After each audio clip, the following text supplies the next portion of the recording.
Land reclamation and improvement, fifth lecture. Actually, it's the last lecture. The lecture will focus on two topics. The first is calculation of crop water requirement. The second is salinity and alkalinity soils and its improvement and cultivation. Crop water requirement sorry crop water requirements are defined as the depth of water needed to meet the water consumed through evapotranspiration. Evapotranspiration abbreviation is ETC. The plant which used to calculate crop water requirement should be free from diseases, growing in a large field under no restricting soil condition, including soil, water, and fertility, and achieving full production potential under the given growing environment. This very clear definition of crop water requirement. Crop water requirement, the amount of water needed to the plant to give us the full growing and production potential. How calculate crop water requirement? There are different methods. I will focus on Ban methods, but there is Ban-Monteith equations can be used depend on weathering parameters. It's a complicated little bit. However, I will not go through these equations. I will focus on Ban methods.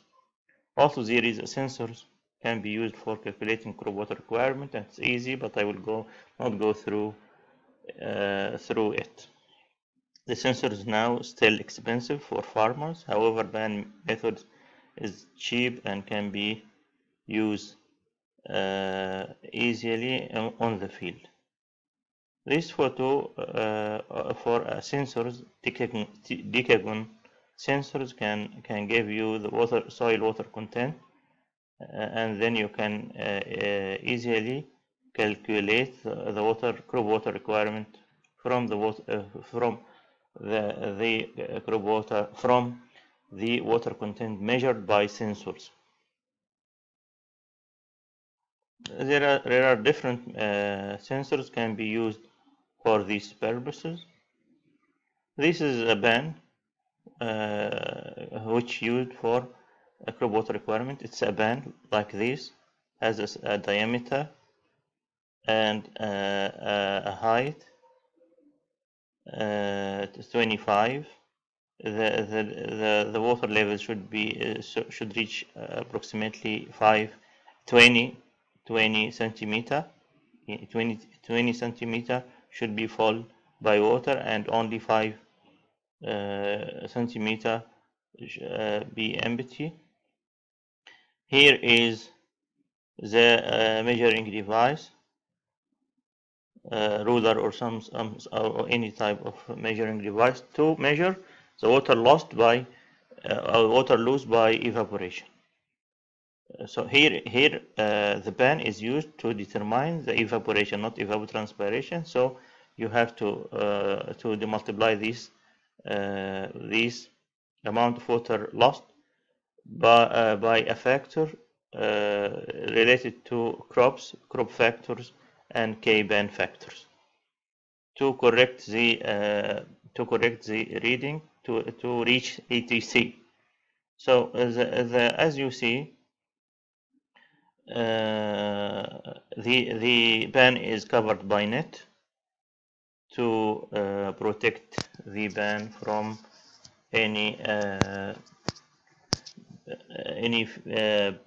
bird feces precipitation or any other unfavorable conditions, and also the ban should be above the ground by around 15 centimeter, more or less. Here is a ban on the field used for crop water requirement of cucumber on a greenhouse. Actually, I did this experiment. There is a ruler here to measure the evaporation from the surface of the pan.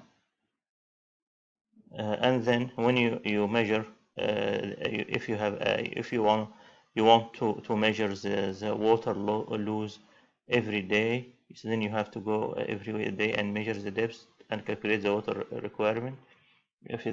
Or you can also measure each 2 days, 3 days, according to the climatic condition. And if you are in a hot condition, so you can measure the depth daily, or you can measure each 2 days or each 3 days according to the condition. After you measure the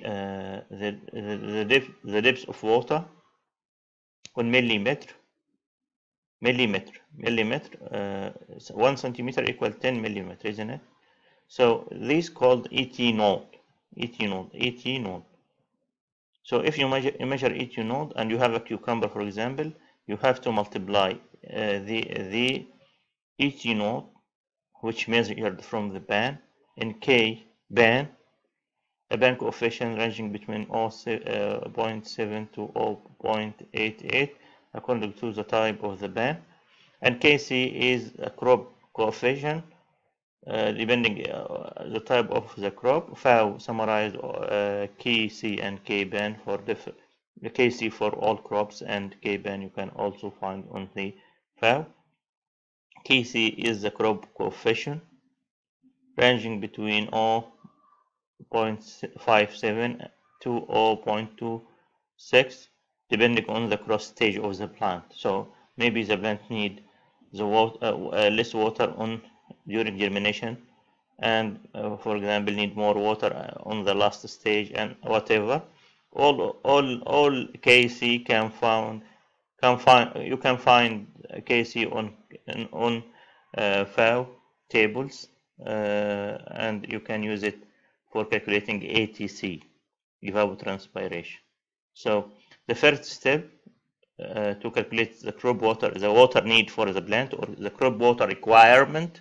The first step to measure the water lost from the ban by ruler, very simple. The ruler here, if you have a ruler on the level of 0, and then you found the water became not 0, became the level of water became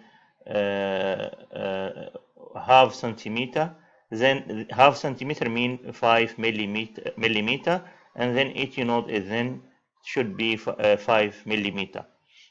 Multiply 5 kb and on kb and then kc, you will obtain ATC, and then you have easily calculate gross water requirement or crop water requirement by ETC over 1 minus leaching requirement. It's easy to calculate. And the efficiency also you can easily obtain according to irrigation type. The efficiency of drip irrigation is high, while the surface irrigation efficiency is low. So ETA irrigation efficiency, and then you can easily then calculate gross water requirement or crop water requirement. The leaching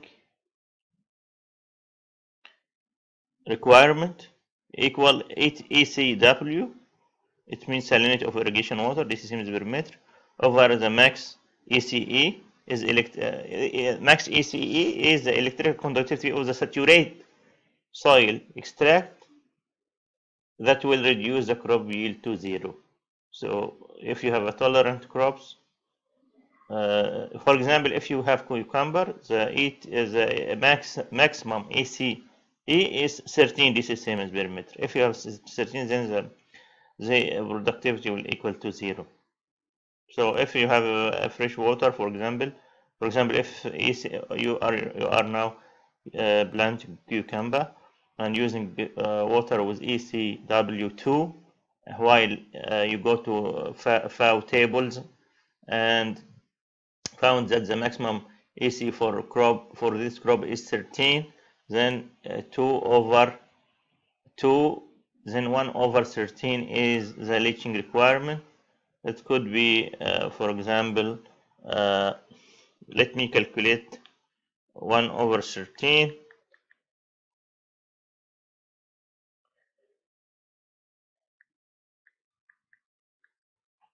it will be 0.07.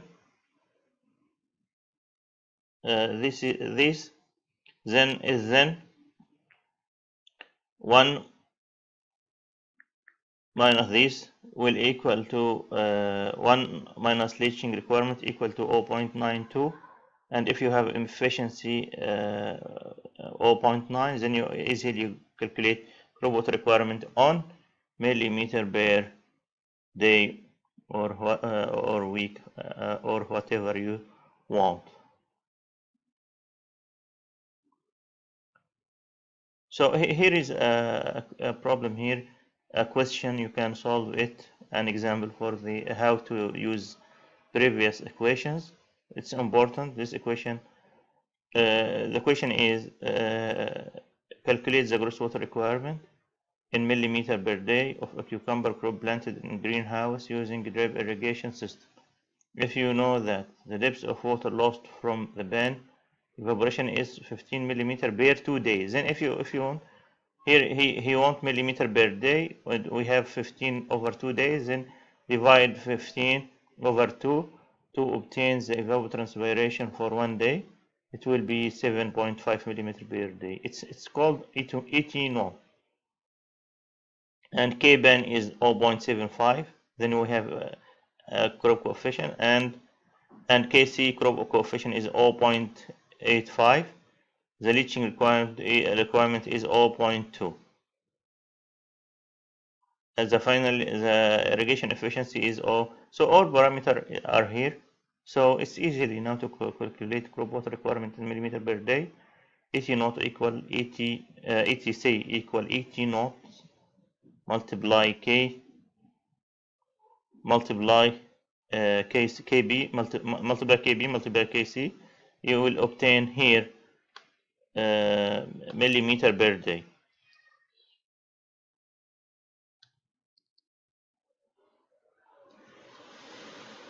Then apply this equation. Gross water requirement